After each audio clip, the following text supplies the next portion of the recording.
سلام تعنا هبلي كم يتصنحوا فتوى تختلتي أو نيلو معنت فيديو ندمة أو زعلت سزي أو زمحاورة ميديا زرربتي وخينهم زعل فيديوهاتن كالوت واناوي حدش تحوريتاتن بحاربهم خان كنكاتتل حيزلكم قريبا يخو ፕሬዚደንት ኢሳያስ አፈወርቂ ተተካኢኦም መሪፆም ነገር ግን ኢሳያስ አፈወርቂ ኣብዚ ሰሙን እዚዩ ሰብ ሁሉ ዘይተጸበዮ ዓይነት ናይ ስልጣን መምዕራይ ገይሩሎ ዝብል እዩ። ወጣቶች እየታፈሱ እንደሆነ ታምናለህ ኪዳነ? የት ነው እየታፈሱ ያሉት? ትግራይ ውስጥ አረጋግጥ አንተ አምኖበት ነው መታገል ያለበት። እኛ ትግራይ ውስጥ ባደረግነው ማጣራት እንደ ድርጅት አፈሳ እንደሌለ ነው ያረጋገጥነው። አፈሳ እየተካሄደ ነው አይደለም ነው የምትለኛ? እሱ መልስ ይችላልው። አፈሳ ትግራይ ውስጥ የለም። زياتهم من كالوتن هاي زعلت زي كالوت حدش تحوريتات بحاربهم خان كنرينا سناي مكتتال إنه يسدك عبيتين الشانل زي حدش زهونكم ساعات لايك شير سبسكرايب نوغوركم جمروا نغزل الشمباركس فتوى تغتتلتي كم مئتو مدب كوننا بزلو معلت زي هايلي جدويتكم زوصوا حوريتا عند حردا خوينو بريزيدنت إيساياس أفوركي بزلو معلت زي ناتو مختل ويكعا ناي بريزيدنت إيساياس أفوركي كم زمرتsa زول زوصا حدش حوريتا نيه إذا حوريتا زوصوا دما هايلي جدويت بزلو معلت زي انتخون استي كم صعب تغتتيلنا نملس መጀመርያ ምድላውና ናይ ሎሚ ፕሬዚደንት ኢሳያስ አፈወርቂ ተተካኢኦም መሪፆም ዝብል ናይ ኢትዮጵያ ሚድያታት ኣብ ዝተፈላለየ ፕላትፎርምታትን ለጢፎንኦ ዘለዋ ከባቢ ናብ 4 ሚድያ ትካላት ሪቪው ክንገብር ሞኪርና እዚኣ ባዕላ ተተካኢኡ ኢሳያስ ተተካኢኡ መሪፁ ዝብል ከምኡ ዝብል ኣይኮነ እቲ ሽመት ናይ ክልላት ምሕደራ ክትትል ዝብል እዩ መን እዩ ክንሪኦ ኢና ተተካኢ ንምንታይ ኢሎሞ ዝብል እውን ብደንብ ጌርና ክንሪኦ ኢና ነገር ግን ኢሳያስ አፈወርቂ ተተካኢኡ መሪፁሎ ዝብል ኢሳያስ ክትከኣሎም ካብ ምድላይ ዘለዎም ባህጊ ዝገለፅሉ እዩ ኢለ ዘቕምጦ ኣብ ዝተፈላለያ ማዕኸናት ዜና ኢትዮጵያ ይግለፅ ኣሎ ብግልፂ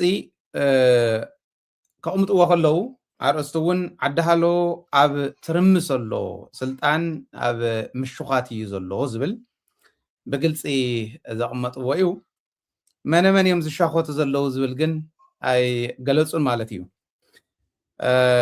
እቲ ሽኩት እቲ ስልጣን ናይ ክልላት ክትትል ዝብል ፕሬዚደንሲ ናይ ምልማድ ከይዲ እዩ ዝብል እውን የቕምጥሉ እዮም ዝኾነ ኢሳያስ መዘራረብ ዝኾነ ስልጣን ምምዕራይ ገይሩሎ ኣብዚ ሰሙን እዚዩ ሰብ ኩሉ ዘይተጸበዮ ዓይነት ናይ ስልጣን ምምዕራይ ገይሩሎ ዝብል እዩ ፓርላማ ዘይብላ ሕገ መንግስቲ ዘይብላ ሃገር ብራሽን እትነብር እትመሓደር ሃገር ኢሎም እዮም ዝገልፅዋ ድያ ኣይኮነትን ኤርትራውያን ተሃሊኹም ሊንክ ኣብቲ ኮመንት ኣቕሚጠልኩም ኣለኹ ኣቲኹም ሓሳባትኩም ክትገልፁ ትኽእሉ ኢኹም ፓርላማ የብላ ሕገ መንግስቲ የብላ ብራሽን እትመሓደር ሃገር ሕዚ እውን ተተካኢ መሪፆም ሻዕብያ ከመይ ከም ዘመሓድራ እዩ ዝሰርሕ ዘሎ ዝብሊቱ ዜናኦም ማለት እዩ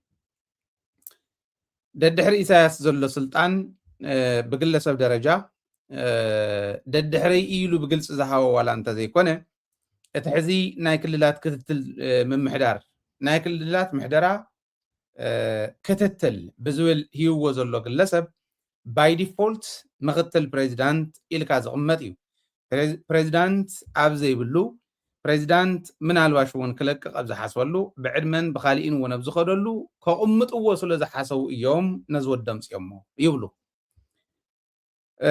ንኢሳያስ ክትክእ እዩ ተባሂሉ እውን ዝሕሰብ ሰብ ከም ምዃኑ ከም ዝበልኩ ናይ ክልላት ምሕደራ ሚኒስትር እዩ ኣምባሳደር ዓብደላ ሙሳ ዝበሃል ከም ምዃኑ እቲ ሰብ እውን የቕምጡ ከም ዝበልኩ ዳርጋ ምክትል ፕሬዚዳንቲ ኢሎም ነቲ ስልጣን እውን የቕምጥዎ እሞ ካሊእ ሴራ ግን የቕምጡሉ እዮም እቲ ሴራ ምስ ሃይማኖት የተሓዝዎ እስላማይ ስለ ዝኾነ ኤርትራውያን ክኸፋፈል ዝኽእል እዩ ዝብልዎ ዘለዉ ነዚ እዩ ኤርትራውያን ዝኸፋፈለ ዘይተጸበዮ ኣብ ስልጣን ዘሎ እውን ይትረፍደቲ ህዝቢ እተብ ስልጣን ዘሎ ብጥቓ ኢሳያስ ዘሎ እውን ዘይተጸበዮ ሽመት እዩ ገይሩ ዘሎ ኢሳያስ ምክንያቱ ናይ እስልምና ሃይማኖትን ክርስትና ሃይማኖትን ከባልዑ እዮም ዝኸዱ ማለት እዩ አንድ አፍታ ለጢፍዎ ዘሎ ራእይዎ ኣብዚ ሓበሻ ኣብ ካልኦት ዘሎ ራእይዎ ኣብ ካልኦት ኣፍተን ናይ መንግስቲ ሚድያታት ዝበሃሉ እውን ራእይዎ ብጣዕሚ ከመይ ገይሮም ነቲ ናይ ፕሮፓጋንዳ ስራሕ ከም ዝሰፍይዎ ይገርመኒ ሕዚ ብግልፂ እትወዲ ናይ እስልምና ሃይማኖት ተኸታሊ ስለ ዝኾነ ዓብደላ ሙሳ ዝበሃል ስለ ዝኾነ ሕዚ ኣብቲ ናይ እስልምና ሃይማኖት ተኸታልን ኣብ ናይ ክርስትና ሃይማኖት ተኸታልን ዘሎ ርክብ ኣፈላላይ ክፍጠር እንተኮይኑ ርኢኹም እስላማይ ይትከኣልኩም ኣሎ ምስ ኢትዮጵያ ንኸይትራኸብ ኤርትራ ኣባል ዓረብ ሊግ ስለ ዝኾነት ሞስሊ ናብ ዓረብ ሊግ ንኽተዳሉ ናብ ዓረብ ሃገራት ንኽተዳሉ ምናልባሽ እውን ናይ ግብፂ ኢዳእታውነት እውን ዘለዎ ናይ ስዑዲ ኢዳእታውነት እውን ዘለዎ እዩ ነዚ የቕርቦ ኣሎ the next president እስላማይ ክኾን እዩ ሃይማኖት እኮ ናብ ዝኾነ ይኹን ዓዲ መፅኡ እዩ እምበር ነታ ዓዲ ዝፈጠረ ኣይኮነን ንምንታይ ከምኡ ይብልኹም ዘለው ተረዲኦም ክሰርሑ እንተዘይክኢሎም ናይ ሚድያ ስራሕቲ ናይ ኤርትራ ልክዕ ከምቲ ናህና ውዱቕ እንተኮይኑ ከምቲ ናይ ትግራይ ኣብ ትግራይ ግለሰባት እዮም ዝርድእዎ ናይ ሚድያ ሽርሒ ናይ ኢትዮጵያ እምበር እቲ መሪሕነት ኣይርድእን እዩ ስለዚ ከምቲ ናይ ትግራይ ናይ ሚድያ ስራሕቲ እንድሕር ኮይኑ ናይ ሚድያ ስራሕቲ ናይ ኤርትራ እውን ሓደጋ ከምፅእ ይኽእል እዩ ዝብል እምነት ኣለኒ ኣንሰባ ዞባ ዘመሓደር ዝነበረ ወይ ዞባ ኣንሰባ ዘመሓደር ዝነበረ ከም ምዃኑ እቲ ሓድሽ ሹመኛ ብግልፂ እውን ኣብ ዝተፈላለዩ መድረኻት ከም ዝተረኸበ ንኣብነት ናይ ዞባታት መራሕቲ ዝተረኸብሉ ህዝባዊ ግንባር ኣብ ናይ ትምህርቲ ዘለዎ ትኩረት ካብ በረኻት ሒዙ ሓያል ምንባሩ ከም ዝገለፀ ይቕምጡ እሞ ህዝባዊ ግንባር ብትምህርቲ ዘለዎ ትኩረት ናይ ብሓቂ ሓያል እንተዝኾን ነይሩ ዩኒቨርሲታት ደማዓፀወ ነይሩ ኮሌጃት ደማዓፀወ ነይሩ እዚ ደመ ገበረ ነይሩ እንዳበሉ ከዓ ብደንብ ገይሮም ብዓለም ዝርዝር ኣቢሎም ከቕርቡ ይሞክሩ ዓሚ ኣብ መዓልቲ ነፃነት ኣብ 87 ዓመቱ ናይ ዝሓለፈ ወልደ ሚካኤል ኣብርሃ ናይ ዝበሃል ተተካኢ ምዃኑ ናይ ኤርትራ ኣምባሳደር ኮይኑ እውን ኣብ ሊብያ ከም ዘግልገለ ናይ ኢሚግሬሽን ሚኒስትር ኮይኑ እውን ከም ዘግልገለ ይጠቕሱ ማለት እዩ እዚ እቲ ዝነበረሉ እዩ ብዋናነት ኣነ ካብዚ ዝተረዳእኽዎ ፕሬዚደንት ኢሳያስ ኣፈወርቂ ንመን ክትክእ ኤርትራ መን ከመሓድራ ኣብ ዝቕፅል ዝብል ምናልባሽ ንኤርትራውያን ዝምልከት ዋላ እንተኾነ እከለ እዩ እስላማ እዩ እከለ እዩ ክርስቲያን እዩ እከለ እዩ ተጋዳላይ ነይሩ እከለ እዩ መንእሰይ እዩ ተባሂሉ በዚ ደረጃ ዝቕመጥ እንድሕር ኮይኑ ኣብ ኤርትራውያን ውሽጢ እውን እንድሕር ሃልዩ ምናልባት ንምንታይ ኢኹም ዝብል ዘለኹ ተወሰኑ ናይ ማሕበራዊ ሚድያ ተጠቀምቲ ናይ ኤርትራ እውን እዚኣ ከንሸራሽር ዋሪእ እያ ኣሎ ናይ ዝወዲ ምናልባሽ ግልፂ ንክኾነልኩም እዚ እዩ ዝወዲ እዚ ኣብ ድሕሪት ትሪእዎ ዘለኹም ማለት እዩ ነዚ ተኪኡ ነዚ እዩ ምክትል ገይሩ ተካኢኡ ኢሉ እውን ዝሓስቦ ዘሎ ነዚ እዩ ይብሉ እሞ ርኢኹሞም ካብ ባዕሎም ናብ ባዕሎም እዩ ካብ ትማሊ ናብ ትማሊ እዩ ፅባሕ ክሪኡ ዝኽእሉ ኣይኮኑን ኢሎም እውን ዘቕምጥዎ ኣሎ ብዋናነት እንታይ ይመስለኩም ኣብ ኤርትራ ይኹን ኣብ ዝኾነ ይኹን ሃገር እቲ ዓዲ እቲ ህዝቢ ክሳገር እንድሕር ኮይኑ ዓዲ ዘሳግር ሓድነት ህዝቢ እዩ ዓዲ ዘሳግር ዕድመ ኣይኮነን ወዲ 80 ዓመት መርሖ ወዲ 90 መርሖ ወዲ 20 መርሖ ወዲ 40 መርሖ ዓዲ ክሳገር ዝኽእል ከሳግር ዝኽእል እተሓሳስባ ክመርሕ ከሎ እዩ ሽምባር ክስፍቷ ተኸታተልቲ እቲ ቪድዮ ነዚ ተኸታተልኩሞ ይመስል ነይሩ ማለት እውን ኣብዚ ሕዚ ሰዓት ፕሬዚደንት ኢሳያስ ኣፈወርቂ ምክትል ፕሬዚደንት ከም ዝሾመ እንዳሓበረና ይርከብ ማለት እውን ሃይሌ ደደቢት እዚ ጉዳይ እዚ ዘርእየካ ድማ ኣብዚ ሕዚ ሰዓት ፕሬዚደንት ኢሳያስ ኣፈወርቂ ካብ ስልጣን ክወርድ ምዃኑ ዘርእዩ ምልክታት እዩ ክብለኩም ይፈቱ ማለት እውን ምክትል እንድሕር ዳኣ ገይሩ እቲ ዘለዎ ናይ ስልጣን ዕድመ የብቅዕ ምህላው እንዳረኣናዮ ንርከብ ክብለኩም ይፈቱ እስቲ ኣብዚ ጉዳይ እዚ ሓሳብ ወይ ከዓ ርእይቶ ተሃልየኩም ኣብ ቦታ ኮመንት ተቐምጡለይ ብትሕትና ይለወኩም ሽምባር ክስፍቷ ተኸታተልቲ ካብዚ ብምቕፃል ድማ ኣብዚ ማሕበራዊ ሚድያ በዚ ሎሚ ዕለት እዚ ኣብ መንጎ ልደቱ ኣያሎን ኣብ መንጎ ኪዳነ ኣመነን ዓብዪ ዝኾነ ክትዕ እንዳተኻየደ ይርከብ እዚ ክትዕ እዚ መልዕሊኡ ድማ ኣብ ትግራይ ኣብዚ ሕዚ ሰዓት ግፋእ ኣሎ ዶ የለን ዝብል ሕቶ ብልደቱ ኣያለው ንኪዳነ ኣመነ እንትቐርበሉ ተሎ ዝሃቦ መልሲ እኒሄ እስቲ ከም ዝስዕብ እቲ መልሲ ናይ ኪዳነ ኣመነ እንታይ እዩ ንዝብል ከም ዝስዕብ ተኸታቲልና ንመለስ ወጣቶች እየታፈሱ እንደሆነ ታምናለህ ኪዳነ የት ነው እየታፈሱ ያሉት ትግራይ ውስጥ አረጋግጥ አልተይ ማለት ማረጋገጥ ምንድን ነው አንድ ነገር ተረጋገጠ ተረጋገጠ አረጋግጣለሁ ወይ ነው ማለት ታምናለህ አታምንም አንተ ኪዳነ የኤርትራ ወጣቱ የትግራይ ወጣቱ የለም ትግራይ ውስጥ ምንም አፍታ የለም ኦኬ ቢቢሲ ሰማይ ቢቢሲ የታፈሱ ወጣቶችን አነጋግሮ ምልህ ሌላ የአገር ውስጥ ሶርስ ራሱ ልጠቅስልህ አልፈልግም። ቢቢሲ የትግራይ ወጣቶች እየታፈሱ መሆናቸውን፣ ቤተሰቦች ከፍተኛ ችግር ላይ መውደቃቸውን፣ ከመታፈስ እየተደበቁ መሆኑን ተናግረዋል።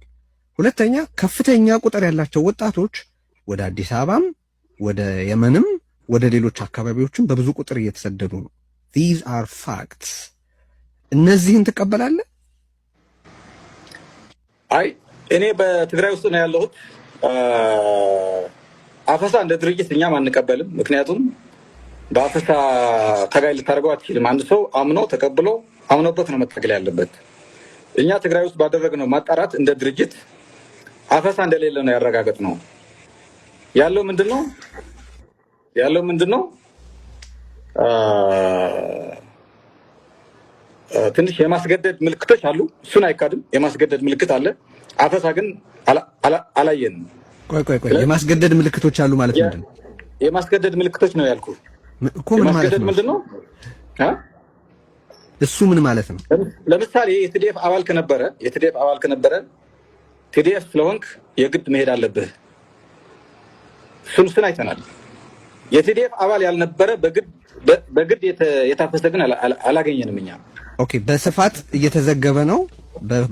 በተለያዩ የትግራይ ከተሞች በማህበራዊ ስነ ስርዓት ላይ ባሉበት የዕለት ተዕለት ህይወታቸውን እየኖሩ ካሉበት ወጣቶች በአስገዳጅ ሁኔታ እየተገደሉ ነው ብቻ ሳይሆን ስልጠና ጨርሰው ከስልጠናው በዛ በካሪር ውስጥ መቀጠል ስላልፈለጉ በዛ በውትድርና ተሳትፎ መቀጠል ስላልፈለገ ለመውጣት የሞከረ ወጣት ተገድሏል።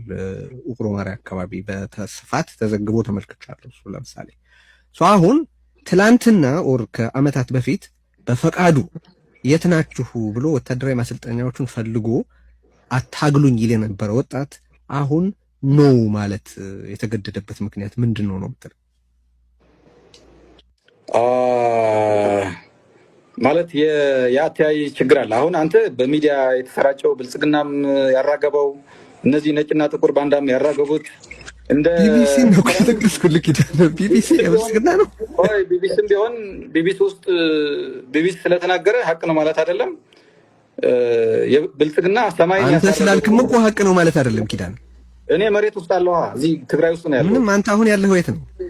ትግራይ ውስጥ ነው ያለው። ኢንፋክት አንተን ለመጠርጠር ብዙ ምክንያት አለ። ምክንያቱም በአሁኑ ወቅት ስልጣን ላይ ያለውን ቡድን አቋም ሙሉ በሙሉ እየደገፍክ ነው።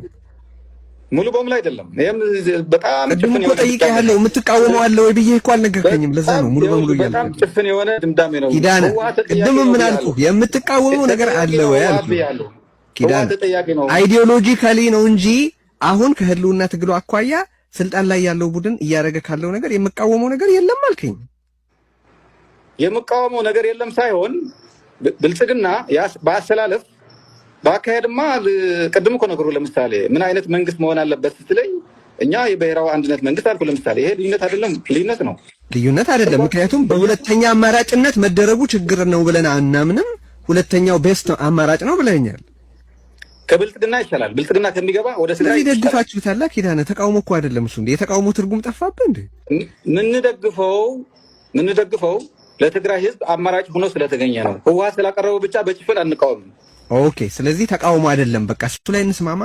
እኔ እኮ ሙሉ በሙሉ ያልኩት ያለ ምክንያት አይደለም። ስላልደገፈን ደግሞ ከህወሓት ምንድነው ልዩነት አይባልም፣ ነውር ነው። አዎ፣ ወደ ቅድሙ ነጥብ እንምጣ። አፈሳ እየተካሄደ ነው አይደለም ነው የምትለኛል? እሱ መልሼልሃለሁ። አፈሳ ትግራይ ውስጥ የለም። ኦኬ፣ አሁን የወጣ አዋጅ አለ። እሺ፣ ይሄን አዋጅ ትደግፋለህ? እኛ አዋጁ ላይ እንደ ፓርቲ አንዳንድ መሻሻል ያለበት ጥያቄ አቅርበናል። እኛ የሰጠነው አስተያየት ግምት ውስጥ እንዳስገቡትም ሰምተናል፣ እየተሰራ ነው። በአጠቃላይ ብልጽግና አለመታገል ወንጀል ነው። እኛ እንደ ድርጅት ነው። ኦኬ፣ እንኳን አነሳኸው እሱን፣ ቆይ ወደሱ እንሄዳለን። አንዴ አዋጁ ላይ ያቀረባችሁት ማሻሻያ ምንድን ነው? አይ አሁን ዝርዝሩ በጣም ብዙ ስለሆነ ዝርዝሩ አሁን በወረቀት አልያዝኩትም። ኦኬ፣ ስለዚህ አዋጁን አሁን ንገረኝ እስቲ። ፓርቲያችሁ አዋጁን እንዴት እንደሚያየው ንገረኝ። ፓርቲያችሁ አዋጁን መሻሻል ኖሮበት ወደ ህግነት መለወጥ እንዳለበት ሰነድ ነው የሚያየው ወይስ ፈጽሞ መውጣት እንዳልነበረበት ሰነድ? አይደለም፣ መሻሻል ተደርጎ መውጣት እንዳለበት ነው የምናየው። ኦኬ። ስለዚህ አንተ የፓርቲው አሁን የወጣቶች ጉዳይ ከዚህ በፊት የፖለቲካ ጉዳይ ኃላፊ የሆንክ ሰው ምን ሜጀር ማሻሻያ በአዋጁ ላይ እንዲቀርብ እንደ ፕሮፖዝ እንዳደረጋችሁ አታውቅም ወይም አታስታውስም? አሁን ዝርዝሩ ብዙ ነው። አንድ ሁለት ሶስት ንገረኝ። አንድ ሁለት ሶስት ሜጀር የምትላቸው። አይሱን ያስቸግረኛል። ምክንያቱም እሺ እንለፈው ስለሆነ የፍቷ ተኸታተልቲ እቲ መልሲ ናይ ኪዳነ አመነ ነዚ ተኸታተልኩሞ ይመስል ነይሩ ማለት እውን ኣብዚ ሰዓት ኣብ ትግራይ ምንም ዓይነት ግፋ የለን። እቲ ንቲዲኤፍ ዘገልግል ዝነበረ ሰራዊት ወይ ከዓ ነበር ዓቕሚ ግን ኣገዲድካ ናይ ምውሳድ ተልእኾታት እኒሄ ክብል እንዳሰማዕናዮ ፀኒሕና ኢና ክብለኩም ይፈቱ ማለት እውን ኣብዚ ሰዓት ኣብ ትግራይ ምንም ዓይነት ሓፈሳ ከምዘየለ እቲ ድርጅት እውን ከምዘይፈቅዶ ወይ ከዓ ከምዘይድግፎ እዩ ዝሕብረና ዘሎ። ብሓፂሩ ኣብዚ ሰዓት ኣብ ትግራይ ምንም ዓይነት ናይ መናእሰይ ግፋ ከምዘየለ ኪዳነ አመነ እንዳሓበረና ፀኒሑ ይኽለኩም ይፈቱ። እስቲ ኣብዚ ጉዳይ እዚ ብወገን ትግራይ ወይ ከዓ ተቐመጥቲ ኣብዚ ሰዓት ኣብ ትግራይ ዘለኹም መናእሰይ ብዛዕባ እዚ ጉዳይ እዚ ሓሳብ ወይ ከዓ ርእይቶ ተሃሊኩም ኣብ ቦታ ኮመንት ተቐምጡለይ ብትሕትና ይላዎ። የፍቷ ተኸታተልቲ ናይ ሎማዓንቲ ቪድዮና ነዚ እስካዕ ዝተኸታተልኩማ ትመስል ነይራ። ብኻሊእ ብለፅሊ ቪድዮ ሰዓት ንራኸብ። በብዘለኹም ይመችኹም። ሰላም ኩለይ ሰሰና እዩ።